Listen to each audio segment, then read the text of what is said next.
শুধু ওনাদের দোষ দিয়ে কি লাভ? একদল খাইছে, আরেক দল খাওয়ার জন্য রেডি হয়ে আছে।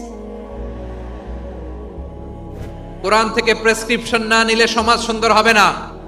কোরআনের প্রেসক্রিপশন না মানলে রাষ্ট্র সুন্দর হবে না। কোরআনের প্রেসক্রিপশন অ্যাপ্লাই না করলে শুধু দুর্নীতি দমন কমিশন দিয়ে দুর্নীতি বন্ধ করা যাবে না। এজন্য কোরআনের আইন আমরা চাই কি চাই না? ইউনূস গভর্নমেন্টকে আমি বলবো, অল্প সময়ের জন্য আপনারা এসেছেন, সংস্কারও করতে হবে, আবার নির্বাচনও করতে হবে। সব সংস্কার হতে করতে পারবেন না, যতটুকু পারবেন এর মধ্যে আমাদের যে হিউজ ম্যান পাওয়ার, আমাদের যে মানব সম্পদ, হিউম্যান রিসোর্স, এটাকে ডেভেলপ করে আপনাদের যেতে হবে। বাংলাদেশের আসল পরিচয় কি? সবাই বলে না। বাংলাদেশের আসল পরিচয় কি? এই ইসলাম নিয়ে আমরা সংসদ ভবন সাজাবো, রাজি আছি না নাই? শেকড় ভুলে যাওয়া যাবে না।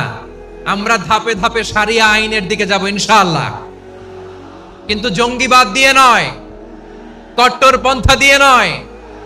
আমরা ইন্টেলেকচুয়ালি, গ্রাজুয়ালি, ধাপে ধাপে শারিয়া আইনের দিকে মুভ করব ইনশাআল্লাহ। বলো লিল্লাহি তাকবীর। এদেশের আসল পরিচয় সবাই বলে না, আওয়াজ করে, এদেশের আসল পরিচয়।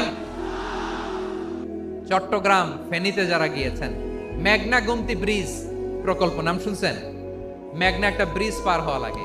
এই মেঘনা গোমতী, এখানে 3টা ব্রিজ, কাঁচপুর সহ এই 3টা ব্রিজের নির্মাণ কাজ, রেনোভেশনের কাজ দেয়া হয়েছিল জাপানের একটা কোম্পানিকে। কাকে?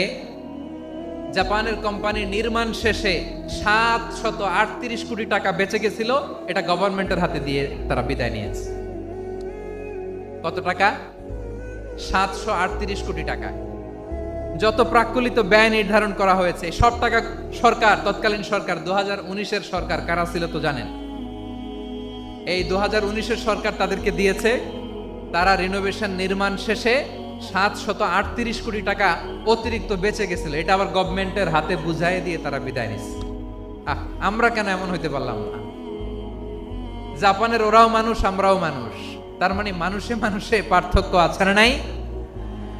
বাংলাদেশের 2টা উদাহরণ দেয়। 1 নম্বর উদাহরণ, গত সপ্তাহে আপনারা জানেন কক্সবাজার আমার একটা প্রোগ্রাম ছিল, তো হেলিকপ্টারে গিয়েছিলাম। ফেনী জেলা যখন পার হচ্ছি, আমি দেখলাম 3টা উইন্ডমিল। উইন্ডমিল চিনেন তো? বিশাল পিলার, 3টা-4টা পাখা থাকে। বায়ু বিদ্যুৎ কেন্দ্র, বাংলাদেশের প্রথম বায়ু বিদ্যুৎ কেন্দ্র এটা। মুহুরী প্রজেক্ট বলে এটা সম্ভবত, মুহুরী প্রজেক্ট। তো সাগরের বাতাসের ঝাপটায় এটা ঘুরে এনার্জি হয়, ইলেকট্রিসিটি উৎপাদন হয়। তো আমি পাইলটকে বললাম, ভাই এগুলো থেকে কেমন ইলেকট্রিসিটি উৎপাদন হয়? কয় হুজুর একটু হয় না, কিছুই হয় না। কিছুই হয় না মানে? বলে হুজুর বাংলাদেশে যত উইন্ডমিল আছে এটার পাখা একটাও ঘুরে না। আল্লাহ, বলেন কি? তাহলে এই যে কোটি কোটি টাকা ব্যয় করে যে উইন্ডমিল, কয় হুজুর